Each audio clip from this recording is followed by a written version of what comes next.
walking digital corridors. And for those regular joiners, regular listeners, we aim to bring new ideas and thought leadership on how to create commercial conversations with your target audience. Now, I'm joined with a friend of mine, started as a client, then became a partner, Mr. Howard Thompson. Do you want to introduce yourself? Say a few words, Howard. Hi there, great to see you, Alex. I'm Howard Thompson. I'm a director of Fusion Analytics. We are a data consultancy that help people with marketing planning. So very much data driven. Cool. Now, I can't stop it there. I've got to ask you about this wonderful, beautiful white Scottish terrier that I keep seeing on LinkedIn. So yeah, I also have a dog called Bertie. So Bertie likes to keep me in trouble. So I have most of my time to think when I walk him. So he actually features quite heavily on my social LinkedIn account and things like that. So he's always got a few thoughts to share. He does, and he died. So yeah, it was an interesting one. So when we tried to do a generation tool to get some like nice images and things like that, we put in a description of a West Highland Terrier. And I'm going to use the Walks with Bertie posts to drive it because it's an absolutely spitting image. If that dog came up to me on a walk, I'd probably take him home instead of Bertie. Be a bit more useful as well. I certainly can't tell the difference. So we've got a three-part conversation for you today. So the first part is really about mindset. So Howard and I started working together over a year ago now, and our journey working together started by me helping Howard with social selling and influence. And I think one of the things that you've mentioned, Howard, particularly, was the change in mindset. Do you want to give us a bit more about what that is, what it means to you, and how much of a change it was? Yeah, I think for me, like I didn't grow up with social media and things. I don't use social media personally for sort of like friends and things like that. I obviously signed up to LinkedIn for work purposes and things like that. And when I started with Fusion, I'd use it a lot, sort of like as a prospecting tool to connect with people that I largely knew already, but maybe they'd gone to another job and you need their new contact details and things like that. And it's always a good place for that. But when it came to posting, I always thought, you've got to keep it professional. It's got to. I've always wanted, because companies trust us with their entire marketing budgets, which sometimes a portion of their revenues could be a huge number overall. I've always wanted the look of an accountant. So you turn to somebody I trust and need to do, and to build up that sort of like trusted advisor view on where to be. But we'd also then find that we'd get absolutely no engagement from these well thought out white papers and things like that. And it's a real hard one to crack of you think you're doing some great content, but it doesn't want to read, which isn't always. Yeah, and this is we're talking about you representing Fusion Analytics, the CEO of Fusion Analytics, often providing quite in-depth, complex solutions to senior marketers and finance directors. And so your view was, well, why do people want to see me on LinkedIn and not my corporate content that I put a lot of effort into creating? Yeah, from the side of, but you very much want trusted advisor of where to be and obviously to be taken seriously about the models. I mean, our models that we build in terms of looking at budgets, they process a lot of data, a lot of complexities on the technical side, also a lot of complexities in terms of like statistical modeling. So we've really got to be trusted that we've sort of gone through, dotted the I's and crossed the T's. And people don't have to for that. They sort of want to know that it's been done well. And there's a solid side. So you always worry about what does that that sort of like social aspect bring? Does it ruin your chance taken more seriously in those high? Yeah. Was And so you thought, and so now you've been working on your personal brand. Gertie has made, an appearance. Tell us about how that's really helping. Yeah, so what it was interesting. So engaging with you, we did we work with a lot of partnerships, and we would promote some content, and sometimes it's exactly the same content. Three of us would post the same thing, and we'd have similar network sizes, yet they would, and I'd be getting three, and we're thinking, why is that? So we sort of went through the process in terms of the social selling side, where for me, I needed someone to basically twist my arm in terms of like what to change. And it was really interesting to go through the course elements and things like that in terms of saying, well, these people, because who's going to engage on something that's clearly trying to sell to you, which is clearly an advert? What people tend to engage with is people that you have to put some of that personal side things on. So simple things as well, like not just from your company account, but then also lacing in to get people look at your profile, people engaging, and overall, remarkable opened up a lot more conversations to people engage, sort of like that we've worked with, as well as friends, but for friends who can connect you with other, and it's been really interesting to see how. Yeah, it's an interesting one because I'm often told when I'm delivering training, social selling training to clients, that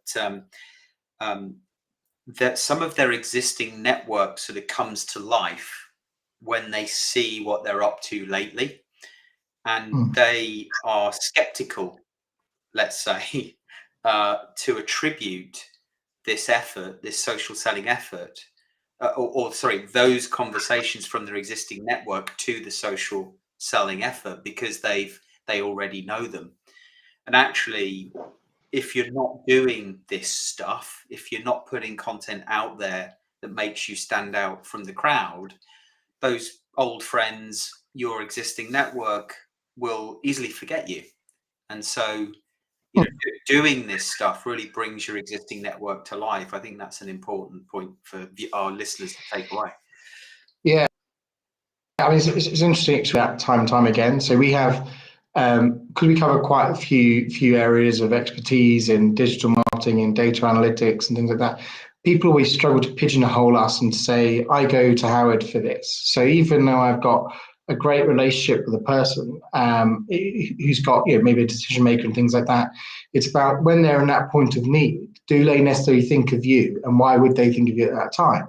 And if you've got a long list of services that you provide, it's not all of those things are going to stick in that person's head. So part of that, you obviously need to promote the content around those different things you do, but you also need to do something which keeps you personally front of mind of them, to tie all of those dots together, so that at the right time they do think for you. And from our side, we've seen a load of, I've had contacts that are probably 15 years old, that I've not, people I've not spoken to in 15 years, me saying, been a really long time, love to see what you're up to. By the way, I've actually got this project for you. And there's no way that could be attributed to anything else than turning this on. Yeah, brilliant.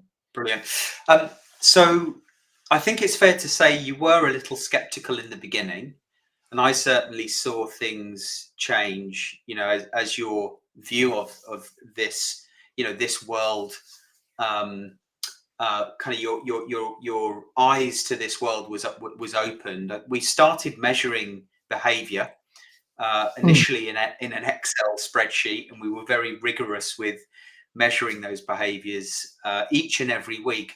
Do you recall the moment in which the light bulb came on and you thought, actually, this stuff really does work, I need to continue with this and go all in?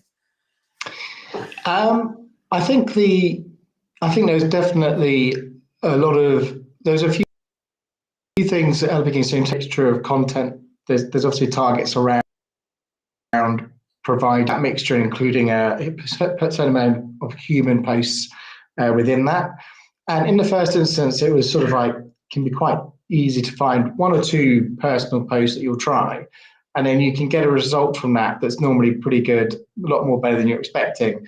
And then it sort of encourages you down the line. But I think I definitely need a lot of arm twisting to go through there, and then also to keep going to see those results. So definitely is something that takes a while to build up and to get those results back. But yeah, I think what was interesting as well was just before you go through in terms of how actually, in terms of the approach, everything was so measurable. So I remember doing some tests in the early times about testing our profile pages and changing the strap lines and changing sort of text in terms of the About Us section and measuring to see if you've got a change in sort of like acceptance rate to connection or replies and things like that. You need to sort of see all of that as a data-driven approach, because everyone thinks social selling must be such a dark funnel and you can't see it all. But then there's actually a lot of the elements in there that are really measurable. So it's really nice to see that at the beginning. But when we then started to piece together and you could get a trend after after months, to be able to sort of see the overall trends that were, that's sort of like where we had to start our more statistical tool results, which was lovely to see. Yeah. And you've really helped me on that journey, actually, as we transitioned from Excel to more sophisticated dashboards, because we wanted to start visualizing some of the data that we were capturing in a more effective way. And just to give our listeners a better idea of the things that we were measuring, it was it was things like network growth over time, the follower growth over time. And if your follower growth is faster than your network growth, that implies your content is interesting. People want to follow you as opposed to, connecting per se. We were tracking the number of pieces of content being put out there. So the number of posts each week, and we recommend 6 a week, as you know, Howard, and that's not always the easiest thing to keep up with. But we were very focused on ensuring 50% of those posts were humanized. And when we say humanized, we mean they have your face in, or there's something about you as the individual, not necessarily your company and the product and service that you offer. And we know that the humanized content has the biggest impact on the number of impressions and engagement that is received on that content. And it's when your audience starts to engage, or one's audience starts to engage, that's when you can engage in a messaging exchange and start to see, you say thank you for dropping a like or a comment, and all of a sudden you're back in that messaging exchange that you can work towards having a call. But if you're connecting, if one is connecting with their target audience consistently week in, week out, it increases the probability of those that are engaging with your content are the ones that you actually want to do business with. And if you're creating content that makes you stand out and look different, then your audience starts to walk towards you, as you've seen, Howard. And then we were tracking the number of social networking conversations that one can insert themselves into on a weekly basis that mirrors in-person networking, or as close to it, on social media at scale from the comfort of your home. And the number of calls that were being had, and then the number of calls that are progressing. And so these two measures are very important, because not only does this social selling approach increase the number of calls that one has on a weekly basis, because it becomes more obvious who you are and what you do, you're a genuine, authentic human being worth having a chat with. The percentage of those calls that you have are more likely to progress with a meaningful next step agreed.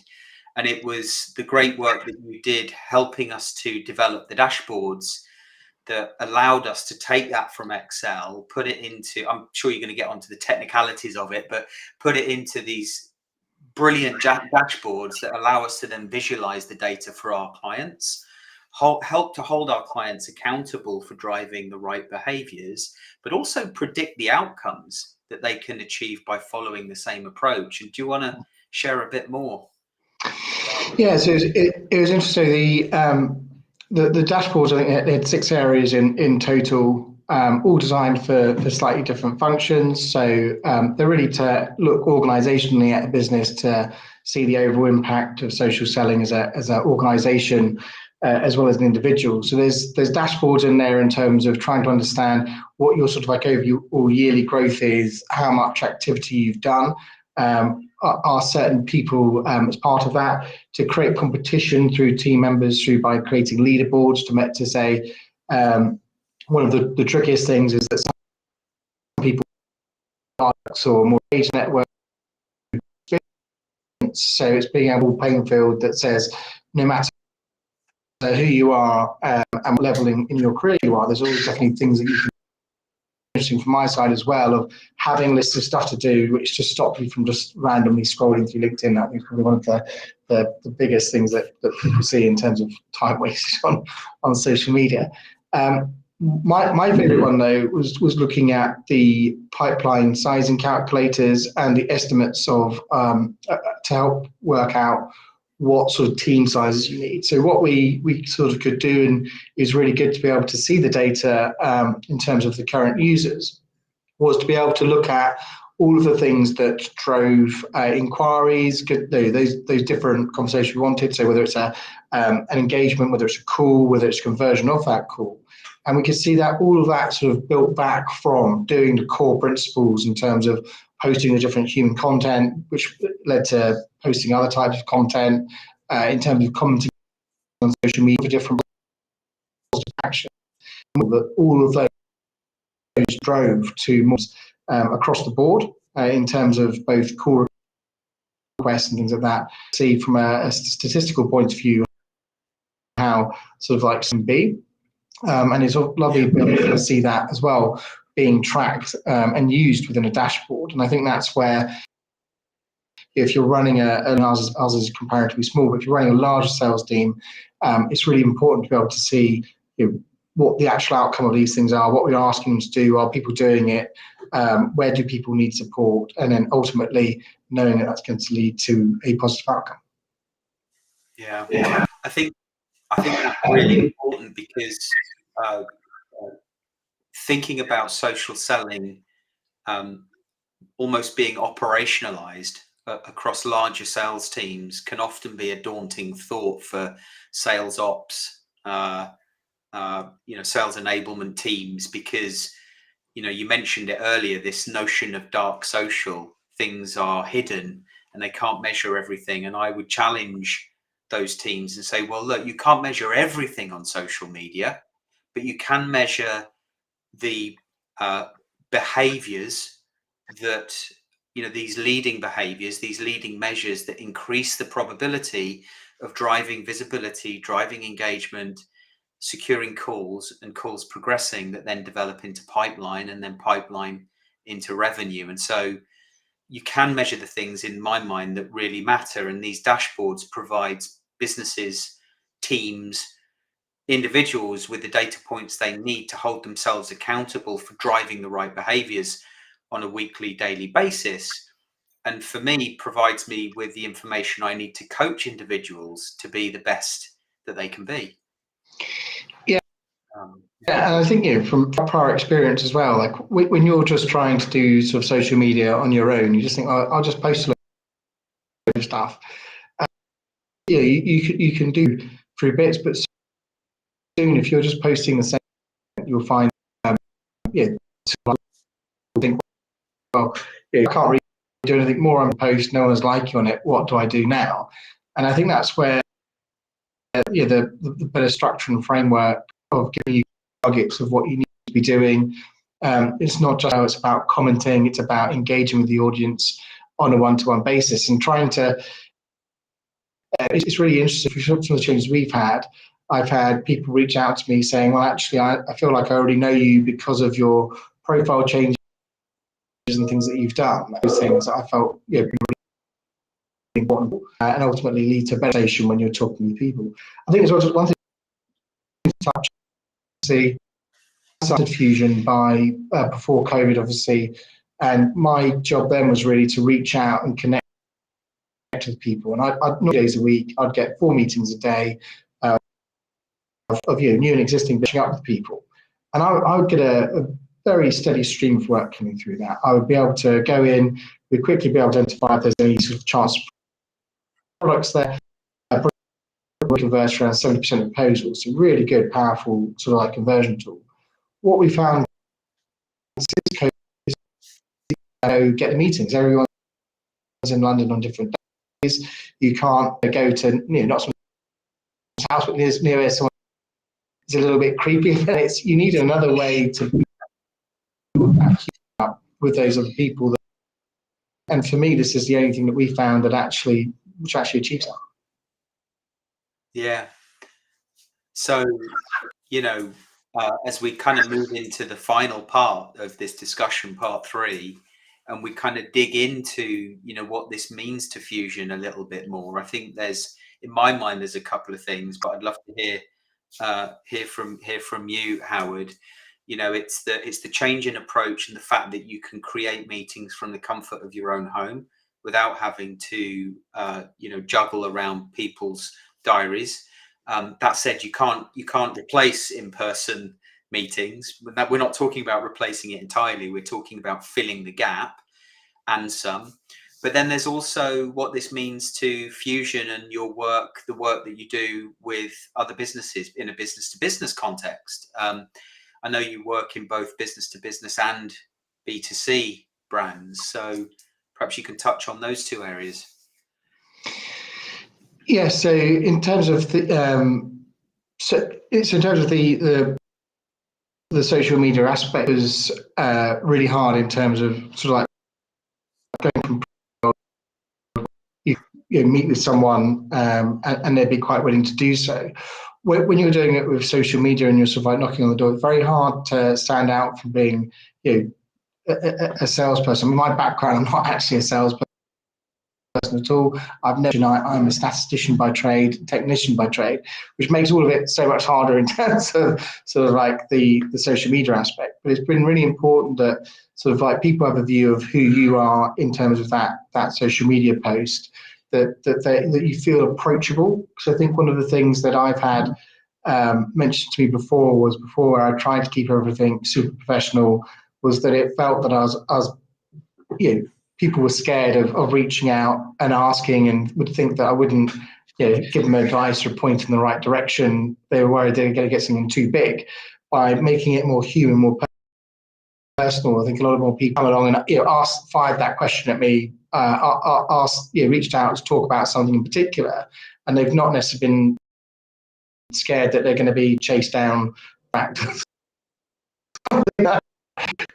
It's just a discussion point. So for us, that's where we've always done really well. We've done really well once we've had a point of just having a chat and a conversation.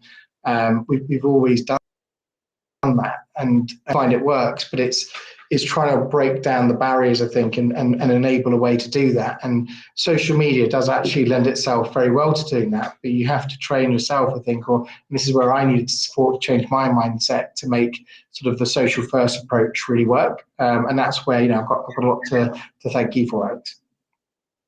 Yeah, thank you. So talk to us a little bit about the kind of companies that you work with. Tell us a bit more about that.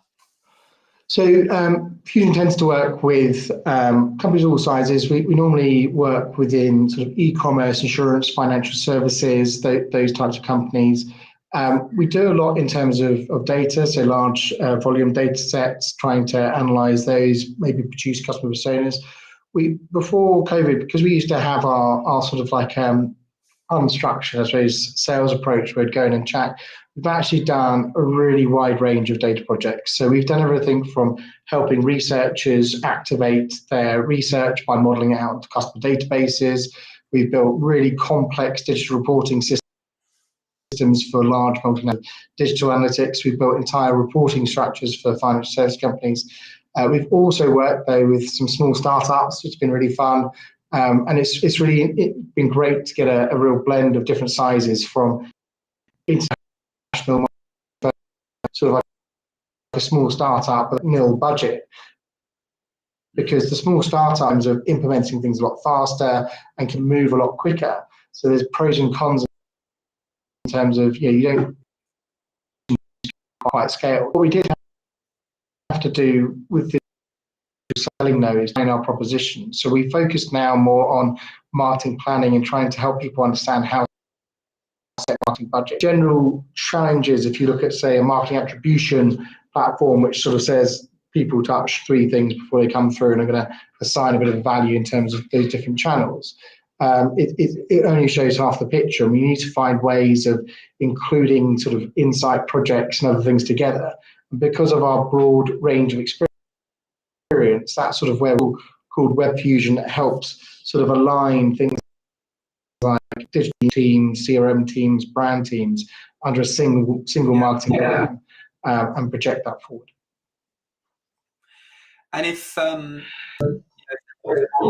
key message that you want to leave with today, what would it be?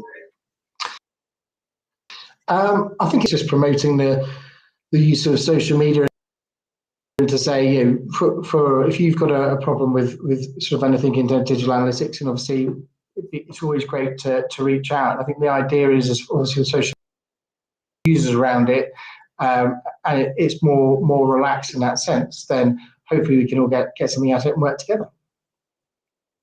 Cool. And where can people find you? Our website's www.fusion-analytics.co.uk, but I would advise looking at my LinkedIn page, Howard Thompson, the data guy. Which is where they can find you and Bertie. And they can find Bertie. Hashtag walks with Bertie. You'll find me out there, especially in a wet December morning. Brilliant. Well, it's been lovely having you on, Howard. Thank you so much for sharing your story. I'm sure there are so many people out there like you that are feeling just as skeptical as you did in the beginning, and they need to hear from somebody who's, taken that journey, walked the path to where you are today. So thank you for that. This has been Walking Digital Corridors, our special episode, special edition, just before Christmas. Look forward to speaking to you next time. Thank you very much, everyone. Thank you, Howard. Okay, goodbye.